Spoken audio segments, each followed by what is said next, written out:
Insider, we've got a special guest joining us today who recently graduated from our LMA program, who will be sharing with us in terms of his experience on board, how he found the whole journey and everything in between.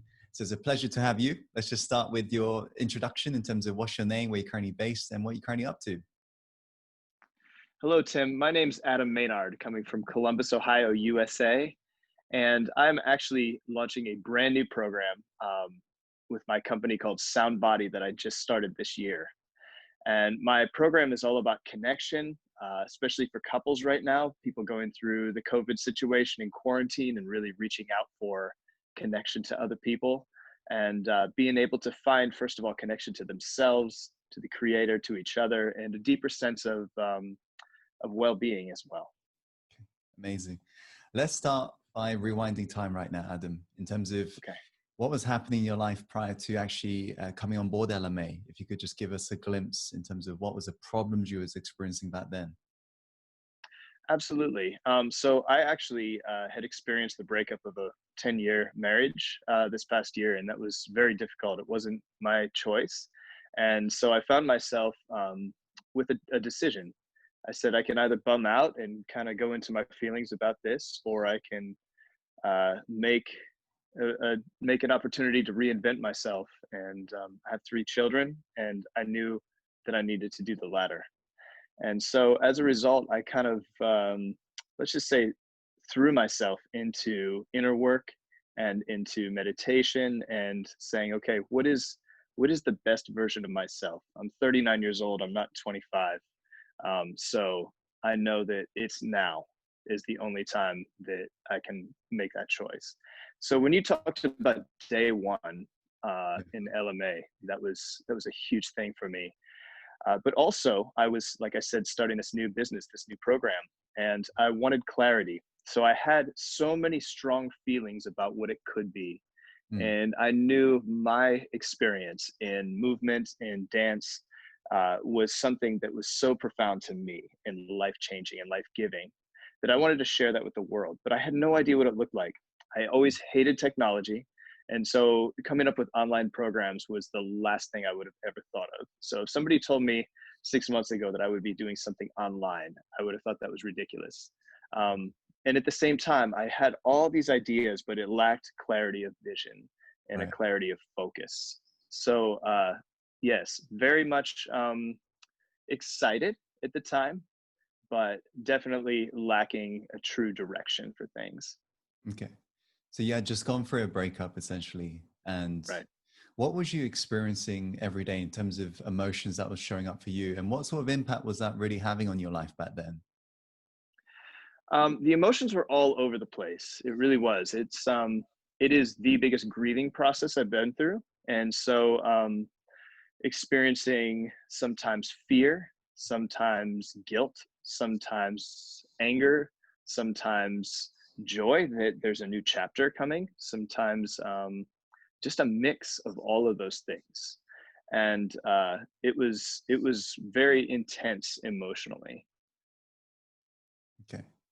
And you said something about essentially we talk about on board LMA in terms of day one, and what day one signifies, of course, is a clean slate. At the same time, it is a decision being made that you're going to start, you're going to move. In terms of human behavior, it takes a certain reason internally for somebody to really think that it's time for me to finally do it. So what made you, Adam, really feel like it's now or never in terms of like improving yourself and changing yourself? What made you feel like that back then? What made me feel like it was now or never? Yeah. I think it was a couple of things. First of all, I was a big fan of Stephen Covey's 7 Habits of Highly Effective People. And I've been listening to that on loop sometimes for years, an audiobook.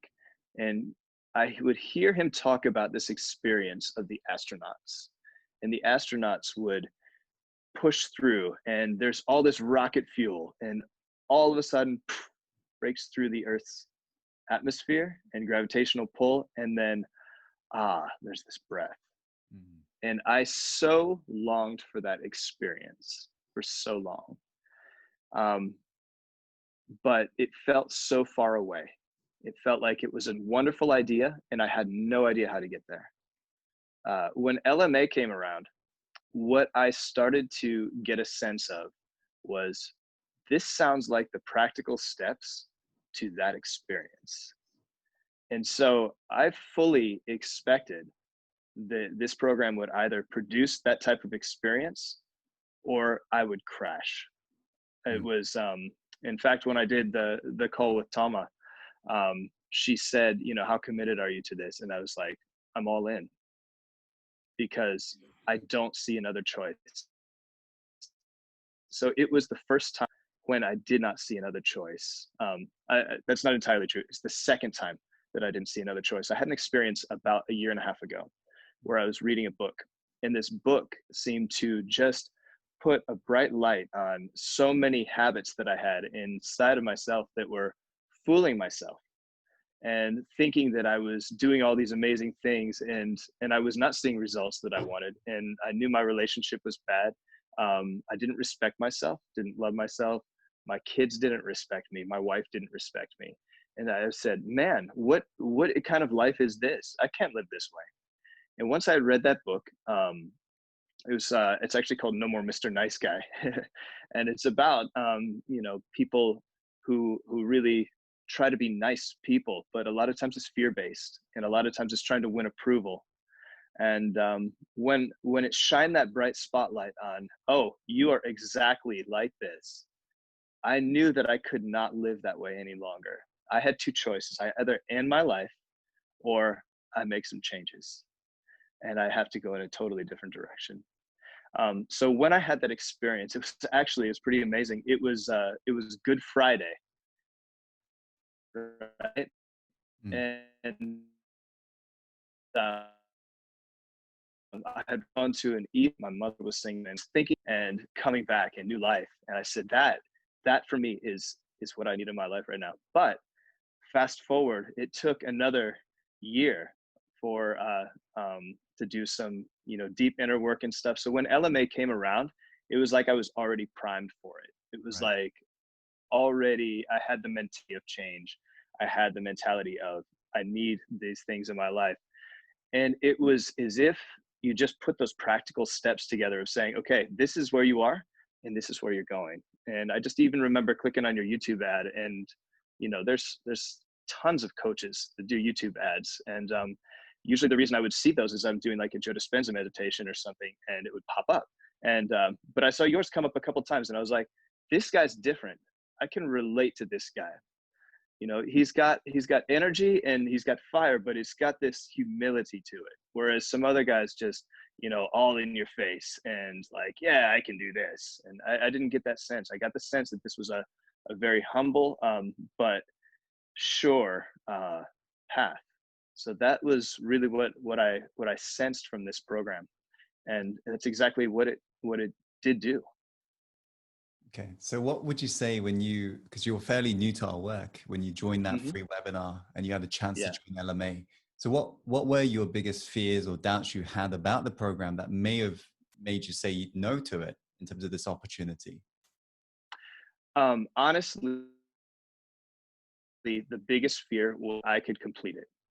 That's Mm. what I was scared about. That I would get to the end of it and either not put in what it took, or that I would not have the discipline to follow through with it, or something of that nature. It all came back to, could I do the work?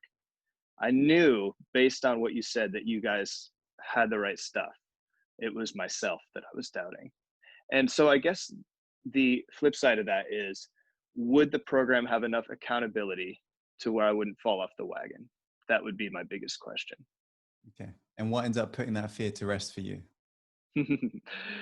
It did have the right accountability. I think it had the perfect balance, actually. The For me, when it was still season 8, the very end of season 8, and so I just had the modules but not the live program, Mm. it was a little bit harder, but it gave me kind of a primer for the live program. So I had, I think, 3 maybe 4 weeks before the live started.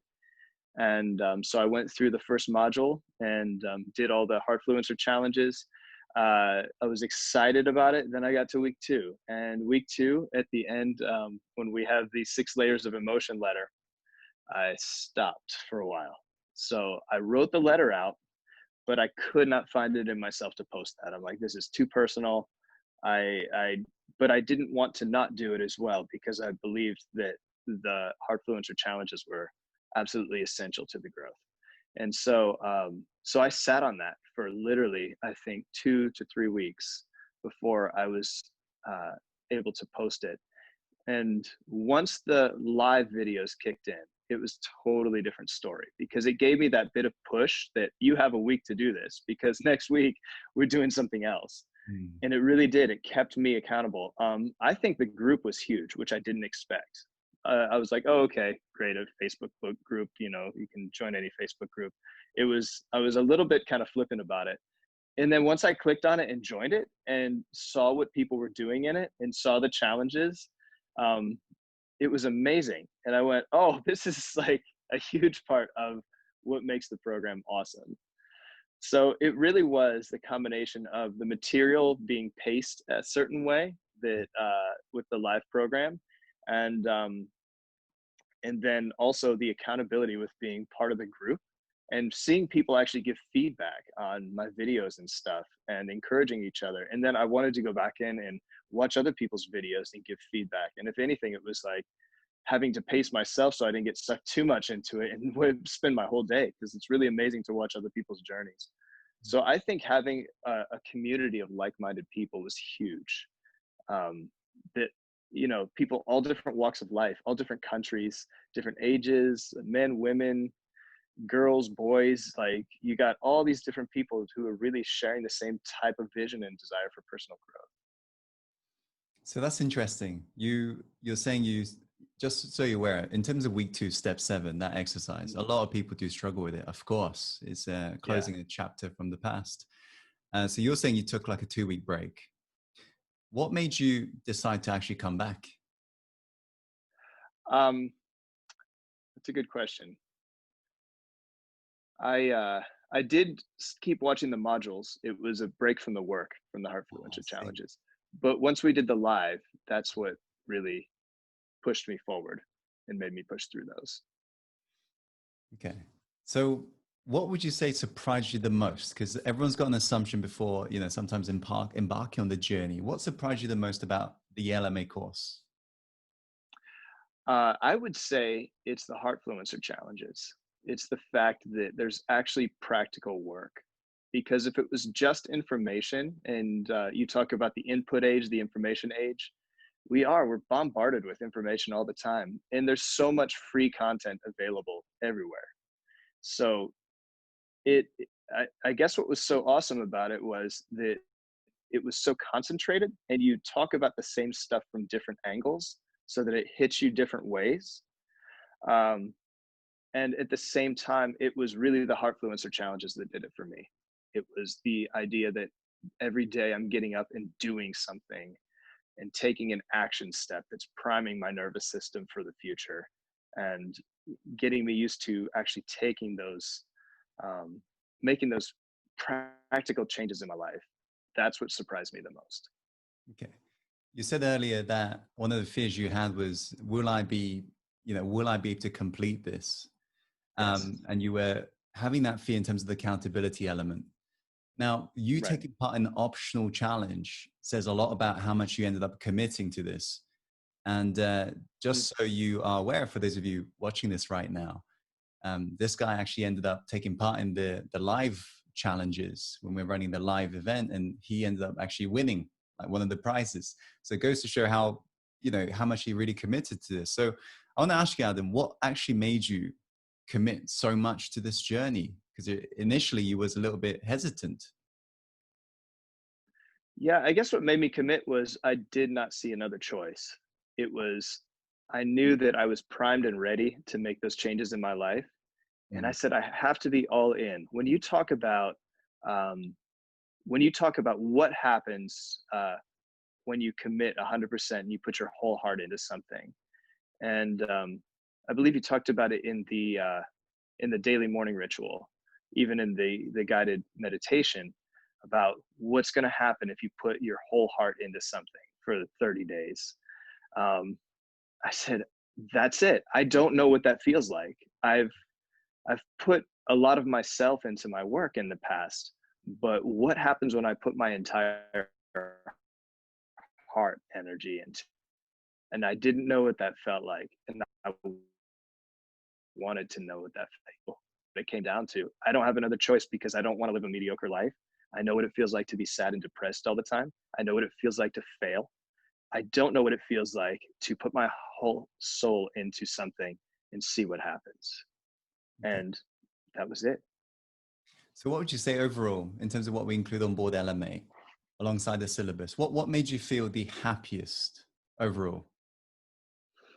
Ooh, that is a tough question. Because my entire day I feel happier. So I don't think it's one thing. I think it's the combination. But the daily morning ritual really did help a lot. The visualizing the future self. And what became really cool was that that future self seemed more and more like myself the more I did it. So at the beginning, it was like this far off idea. And as I did it, and I would get up and I would work to live that way. And I'd remind myself throughout the day, here's how my future self breathes, not shallow, right? And here's how my future self looks. And here's how my future self talks to other people. And I would remind myself of those things. I just felt happier all the time because my future self loves people and is really engaged with people and loves my future self's work and doesn't make excuses, all these things. And it's like, as I started to embody those things, I realized that this is not really, I don't want to say it's not that hard. It's not that hard. Yeah, it's not that hard. It's just a mental shift Mm. into letting go of all the garbage from the past that's holding me back and just saying, this is who you're meant to be anyway. It's not like you're creating, that's it. That's what's different is every other time and phase in life, it's like, here's this archetype that I'm working to be like. I want to be like this person. I want to be like this role model. This is not. This is I want to be the best version of myself. So it's not as far away as like a somebody else who's not really me. Mm. Which module would you say overall on board LMA most benefited you and why? Whew, that's tough. See, they build so much on one another. It's Mm. hard to say directly, but the one where I noticed probably the biggest change was the money module, the week 5. And it was because that same week, all these lessons came flying at me from different angles. Like, for example, I did yoga at the end of the week, and the guide was talking about when we breathe in, it's a reminder of our ability to receive, and we breathe out, it's a reminder of our capacity to give. And it Mm. was just, that was my entire week that week. It was like, you are not going to go back to that mindset. Yes, our parents, our grandparents had to have it. They were in the depression. People had to move in together, you, just to make ends meet. Job. We had a war going on across the whole world. You had to line up to buy sugar. And we're still operating in that 100 years, 80 years later. It's like, no, we can let go of that now. Now you can let go of it and you can prime your nervous system for success and abundance and not feel bad about that. And yes, you're absolutely right that um, it's uh, it's easy to look at rich people as, snooty or as stuffy or, anal retentive, whatever you want to say about it. But that's like, no, that's not true. I know a lot of wealthy people who are very generous and who are very kind and genuine human beings. And yeah, they wear nice clothes and, drive a Porsche, but, it doesn't make them bad people. And so there's so much in our society that has primed us to think that, rich people are bad, or you have to give all your stuff away in order to be a valid person. And that's not true. You need to take care of the energy inside of you first so that you have the ability to give out. So I think that week 5 module was huge, and I was just thankful for all the lessons that came from all different aspects of my life to really go and um, change, make a transformative mindset. Okay. In terms of the LMA process, what would you say was the hardest part for you? Other than week 2, step 7, what else was the hardest in terms of the lessons you were learning? What did you find the most difficult? I would definitely say week 3 was the hardest in that way. to get that clarity of vision. Um, and I think going forward, that's a thing I'm looking forward to repeating, Mm, going through that process again. Yeah, it was really tough to just look at every aspect of life and start to craft it in detail and look ahead and just have that vision. But it was beneficial. I just realized that that's not a one and done thing. It's like, okay, now go back and do it again and see what comes out, what changes in the vision. But at the end of it, still very beneficial. I did have a much clearer picture of what I was going for in my life, in my career. I actually took a piece of paper and wrote out those 4 columns, 4 pillars, and yeah, it was definitely the most challenging, but definitely really beneficial. nice. It's kind of like what Michelangelo once said: chip away at everything else that doesn't look like David, right? To clarify. Yeah, Yeah. yeah, That's that's really right. Yeah. mm. So in terms of the LMA methodology, let's bring it back to one of the things you said earlier, which is very true. We're living in a what I like to call the input age nowadays. There's a lot of input, Mhm. a lot of Yeah. information. For every second that goes by, there is upwards of 10 hours worth of YouTube content being uploaded. We're Wow. not short of information nowadays. Yeah. And I can tell you've been in this field for many years, right? The way you're essentially structuring this information. So you're well versed in personal growth. How would you say, like the LMA program differs to, let's say, just checking out more YouTube videos? I think it really is the practical steps. That's what's huge. It's the fact that it's laid out in practical steps. And yes, you're right. I've been through tons of uh, content and checked out lots of free webinars that were like, yeah, this is pretty cool. And I can tell that these people know what they're talking about.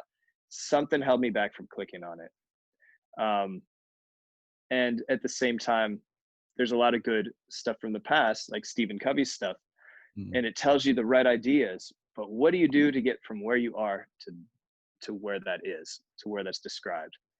That to me is what was different about LMA. I could see that there was actually a roadmap for it and that you were going to walk us through the steps.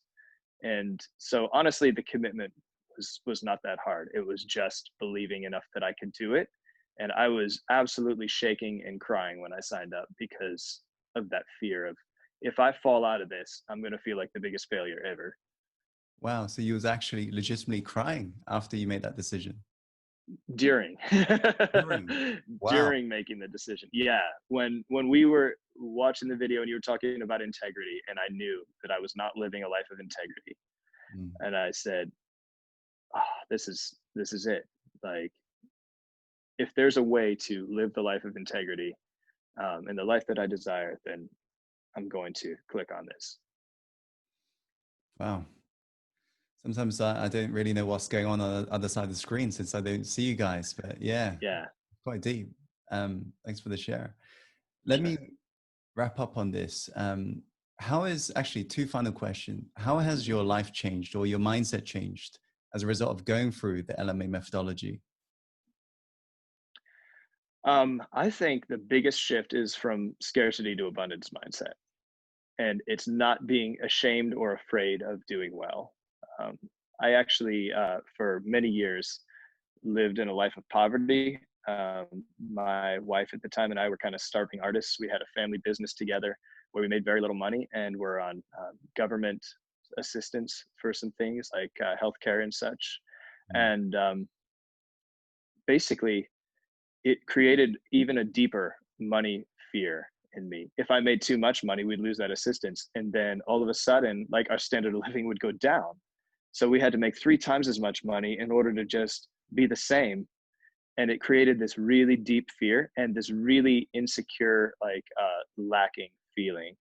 It made my self-esteem go way low. So having the shift to an abundance mindset, letting go of the fear of making money. Now I'm doing my own thing, and I have the space, I feel like the headspace to go, okay, this thing could be really, really wildly successful.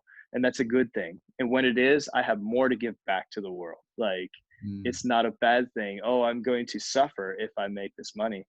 No, this is good. If I make this money, that means I've helped a lot of people. And if I make this money, that means I can help more people with um, with, being financially stable. Nice.